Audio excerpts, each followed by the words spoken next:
Bismillahirrahmanirrahim. Assalamualaikum warahmatullahi wabarakatuh.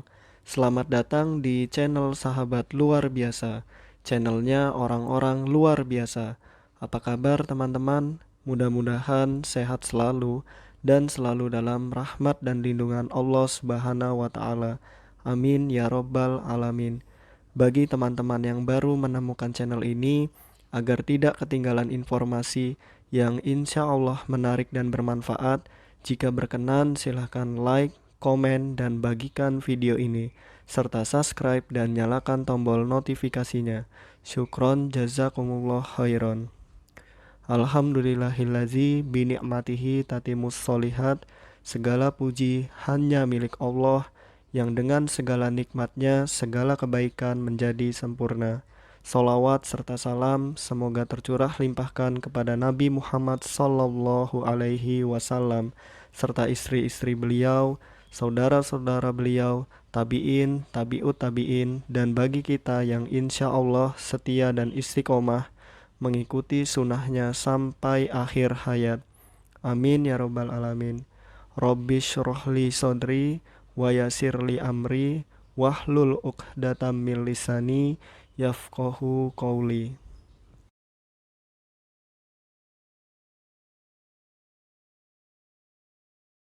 Baik teman-teman, kali ini kita akan masuk ke penyebab dari tunadaksa.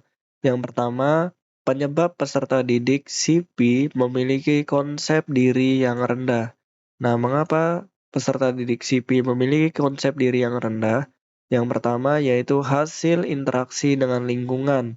Yang kedua, pola interaksi yang kurang tepat dengan orang lain. Yang ketiga, dampak dari ketunaan yang dia miliki.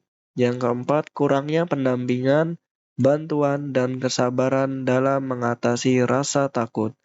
Lalu, penyebab peserta didik SIPI mengalami gangguan bicara. Ada 3, kebanyakan peserta didik cerebral palsy mengalami gangguan bicara. Gangguan bicara disebabkan kelainan motorik otot-otot bicara dan karena kurangnya interaksi dengan lingkungan sekitar. Nah, jadi lingkungan sekitar juga berpengaruh atau memiliki peran ya teman-teman, jadi harus aktif. Lalu, gangguan bicara pada peserta didik cerebral palsy dapat berupa kesulitan artikulasi. Lalu, ada akibat dari afiksia. Nah, meskipun bayi mampu bertahan dari afiksia, namun ditemukan ada bayi yang tetap mengalami cerebral palsy, epilepsi, dan atau keterbatasan intelijensi. Lalu ambulasi, apa itu ambulasi? Ambulasi adalah tindakan berjalan atau bergerak dari satu tempat ke tempat lain tanpa perangkat seperti tongkat atau kruk. Nah, mirip-mirip dengan mobilitas ya teman-teman. Lalu ada layanan preventif. Nah, merupakan layanan yang dilakukan namanya saja ya teman-teman, mencegah agar hambatan belajar dan hambatan perkembangan yang dialami seorang peserta didik tunadaksa tidak berdampak lebih jauh kepada aspek-aspek perkembangan lainnya. Lalu layanan prevensi ini sedapat mungkin untuk mengurangi hambatan belajar dan hambatan perkembangan. Bahkan, jika memungkinkan dilakukan untuk menghilangkan hambatan belajar atau hambatan perkembangan pada peserta didik secara dini. Lalu ada layanan intervensi.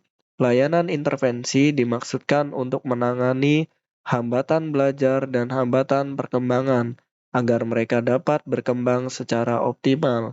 Oleh karena itu, target layanan intervensi ini adalah perkembangan optimal yang harus dicapai oleh seorang peserta didik tunadaksa yang mengalami hambatan perkembangan dan hambatan belajar, seperti akibat ketunaan. Lalu ada layanan pengembangan potensi. Layanan pengembangan potensi dimaksudkan untuk membantu peserta didik tunadaksa dalam menemukan dan mengembangkan potensi dan kelebihan-kelebihan yang dimiliki. Nah, baik itu kognitif, afektif, bakat, dan kreativitas, keterampilan maupun kecakapan khusus lain, sehingga dapat menunjang kehidupan di masyarakat. Bila guru merasa amat terganggu dengan perilaku anak, maka masalahnya berkaitan dengan motif mencari perhatian. Nah, bila merasa terancam atau dikalahkan, maka masalahnya berkaitan dengan motif mencari kekuasaan. Bila guru merasa amat disakiti, maka masalahnya berkaitan dengan motif menuntut balas, dan bila guru merasa tidak mampu menolong lagi, maka masalahnya berkaitan dengan motif ketidakmampuan. Nah, jadi misalnya kita merasa sebagai guru merasa terganggu, berarti anaknya sedang mencari perhatian. Jika kita guru merasa terancam, itu ada motif kekuasaan, dia ingin menguasai. Nah, seperti itu ya teman-teman, jangan sampai seperti ini. Lalu jika kita sebagai seorang guru merasa disakiti, itu berarti ada masalah dalam kemampuan kita. Nah, entah itu kita tidak mampu mengendalikan anak atau yang lainnya ya teman-teman. Ini semuanya perlu evaluasi atau refleksi. Lalu ada diferensiasi. Nah, diferensiasi adalah kemampuan memilih atau membedakan. Namanya saja different ya teman-teman. Dalam penggunaan setiap bagian tubuh yang dikehendaki dan menggerakkannya secara terkontrol. Lalu ada pendekatan otokratif, yaitu belajar akan efektif jika berlangsung dalam suasana tertib atau disiplin. Peserta didik yang mengalami gangguan fisik mengalami permasalahan di area motorik, sensorik, kognitif, intrapersonal, interpersonal, perawatan diri, produktivitas, serta lisur.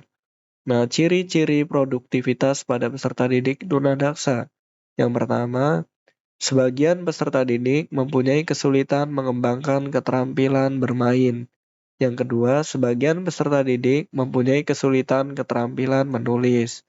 Yang ketiga, peserta didik membutuhkan bantuan untuk mengeksplorasi kemampuan untuk berkarir.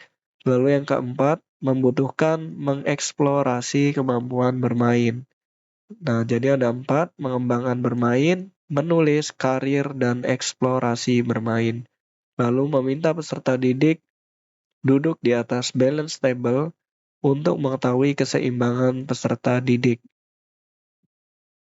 Lalu ada koordinasi mata tangan, kemampuan menggabungkan antara apa yang dilihat dengan gerakan motorik halus. Pendekatan ini mengaitkan ketunalarasan dengan mekanisme kerja dari anatomi, fisiologi, dan struktur syaraf, sehingga muncul hipotesa yang menyatakan that disordered behavior represent a psychological flaw, atau that behavior can be brought under control through psychological process. Nah, silakan ini teman-teman artikan ya di dalam kolom komentar. Nah, saya ucapkan sebelumnya terima kasih kepada teman-teman yang sudah berkenan untuk berbagi ini apa artinya ya teman-teman. Lalu dari hipotesa ini dicontohkan bahwa perilaku hiperaktif, autisme, depresi, hiperagresif adalah manifestasi dari ketidakberfungsian kerja otak atau adanya kelainan seperti memar atau luka pada otak. Beberapa temuan lain juga menyebutkan permasalahan perilaku ini berhubungan dengan adanya ketidakseimbangan biokimiawi dalam tubuh, asupan bahan makanan, serta permasalahan metabolisme tubuh. Lalu prinsip dalam latihan gerakan melakukan aktivitas hidup sehari-hari. Yang pertama, mulailah dengan apa saja yang dapat dilakukan sendiri oleh peserta didik, dengan cara yang biasa dilakukannya atau dengan sedikit penyesuaian. Yang kedua, rencanakanlah kegiatan setiap hari atau setiap minggu. Yang ketiga, catatlah bagaimana kegiatan peserta didik untuk setiap aktivitas, juga berapa lama peserta didik dapat melanjutkan kegiatannya. Lalu yang keempat, untuk perpanjangan waktu cukup menambah kurang lebih 5 menit. Lalu yang kelima, untuk menambah aktivitas lainnya harus ada kepastian bahwa peserta didik telah kuat keadaan fisiknya. Jadi mulai rencana, catat perpanjangan waktu, kepastian. Mulai dari apa yang anak bisa, rencanakan kegiatan untuk setiap hari dan setiap minggunya, lalu catat bagaimana kegiatan peserta didik untuk setiap aktivitas, beri perpanjangan waktu kurang lebih 5 menit, lalu untuk menambah aktivitas, kita harus ada kepastian dulu bahwa peserta didik lebih kuat keadaan fisiknya. Lalu ada teknik latihan relaksasi. Yang pertama ada imagery, yaitu berandai-andai. Nah, teknik imajiri dapat dilakukan dengan posisi yang enak, kemudian membayangkan tentang diri kita pada suatu objek. Misalnya sedang mengapung di awan yang tinggi secara bebas atau mandi dengan air hangat diiringi musik yang lembut. Yang kedua ada tension recognition, yaitu mengenali atau memahami ketegangan diri. Sedangkan teknik tension recognition dapat dilakukan dengan relaksasi tertentu selama 5 menit. Mata terpejam, gerakan secara perlahan-lahan dan tenang pada anggota tubuh tertentu. Ketika gerakan mencapai titik puncak kegiatan otot tertentu, kemudian secara perlahan dan cermat melakukan gerakan yang berlawanan arah kembali ke sikap semula. Saat awal peningkatan terhadap pengencangan otot tertentu, hendaknya berhenti untuk beberapa saat, kemudian kendurkan latihan ini dengan berjalan sekitar 10 hingga 15 menit. Yang ketiga ada endurance atau daya tahan tubuh. Peningkatan daya tahan tubuh dapat terjadi jika sesuatu gerak dilakukan secara berulang kali dengan pengulangan secara kontinu yang meningkat. Contohnya jogging, berjalan, berenang, latihan di lapangan tertentu, skipping dengan tali atau bersepeda. Jadi ada Gary, imagery, tensi, ada tension recognition, lalu ada itu endurance, membayangkan, relaksasi, dan daya tahan tubuh. Lalu ada kompetensi differentiating, adalah kompetensi yang membuat peserta didik tunadaksa berbeda dari yang lain. Tujuan pendidikan peserta didik tunadaksa bersifat ganda atau dual purpose. Yang pertama berhubungan dengan aspek rehabilitasi dan pengembangan fungsi fisik.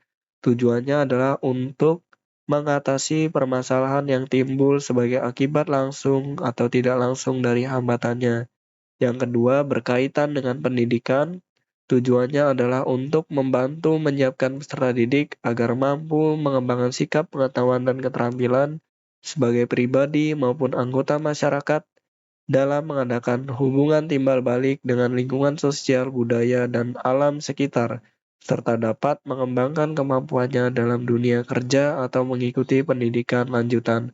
Menurut Undang-Undang Nomor 2 Tahun 1989 tentang USPN dan PP Nomor 72 tentang Pendidikan Luar Biasa. Jadi ada berhubungan dengan rehabilitasi dan pendidikan. Apabila rasa malu dan frustasi peserta didik tunadaksa tidak segera teratasi, maka akan terjadi masalah yang lebih kompleks, seperti peserta didik semakin terisolir dari kehidupan bermasyarakat. Jika tidak segera teratasi, peserta didik akan menghadapi masalah yang lebih kompleks, yaitu hambatan penyesuaian diri atau adaptasi yang dapat menjadikan peserta didik terisolir dalam kehidupan bermasyarakat. Jadi harus segera diberikan intervensi ya teman-teman. Lalu dalam membantu perkembangan fisik, oleh karena anak tunadaksa mengalami kecacatan fisik, maka dalam proses pendidikan guru harus turut bertanggung jawab terhadap pengembangan fisiknya dengan cara bekerja sama dengan staf medis. Lalu meningkatkan perkembangan emosi dan penerimaan diri anak. Dalam proses pendidikan, para guru bekerja sama dengan psikolog, harus menanamkan konsep diri yang positif terhadap kecacatan agar dapat menerima dirinya. Hal ini dapat dilakukan dengan menciptakan lingkungan sekolah yang kondusif, sehingga dapat mendorong terciptanya interaksi yang harmonis. Lalu mempersiapkan masa depan anak. Dalam proses pendidikan, guru dan personel lainnya bertugas untuk menyiapkan masa depan anak.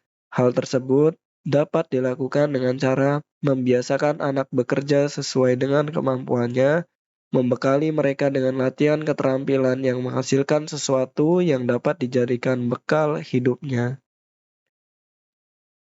Lalu adapun profesional yang mendukung pendidikan anak tunadaksa. Yang pertama ada fisioterapis, yaitu ahli pengobatan badan dengan pijat, gerak badan, dan sebagainya. Yang kedua ada ortotis prostetik, yaitu alat bantu dan alat palsu. Nah, ada protesa dan protesis ya teman-teman. Lalu ada okupasional terapi, lebih terkait dengan gerakan bagian atas tubuh, yaitu tangan atau dengan gerakan yang lebih halus. Nah, SDLB atau Sekolah Dasar Luar Biasa berlangsung sekurang-kurangnya 6 tahun dan usia anak yang diterima sekurang-kurangnya 6 tahun. Jika sekarang kalau nggak salah udah 7 tahun ya teman-teman.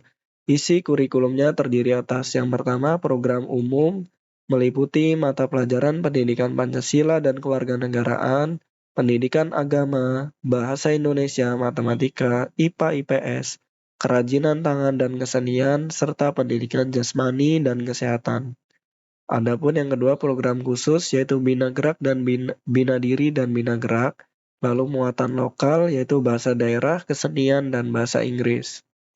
Adapun terapi fisik, yang pertama merupakan seni dan ilmu pengobatan dengan menggunakan tenaga dan daya alam seperti air panas, dingin, kandungan kimia, listrik, sinar pemijatan, gerakan atau gosokan, dan sebagainya. Yang kedua, pelaksanaannya dengan menggunakan beberapa sumber alam seperti air, listrik, sinar, gerakan, pijatan. Yang ketiga, bertujuan untuk mengurangi atau menghilangkan rasa sakit, kontraktur, dan kekakuan. Baik teman-teman, mungkin itu saja yang dapat saya bagikan. Apabila ada kebenaran, pastikan itu datangnya dari Allah Subhanahu wa taala, dan apabila ada kesalahan, pastikan itu datangnya dari saya. Maka apabila ada kebenaran, mohon doakan kebaikan, dan apabila ada kesalahan, mohon dimaafkan dan diingatkan. Syukron jazakumullah khairan. Allahumma inni as'aluka ilman nafi'an wa rizqan thayyiban wa amalan mutaqabbalan. Subhanakallahumma wa bihamdika asyhadu an la ilaha illa anta astaghfiruka wa atubu ilaik. Wassalamualaikum warahmatullahi wabarakatuh.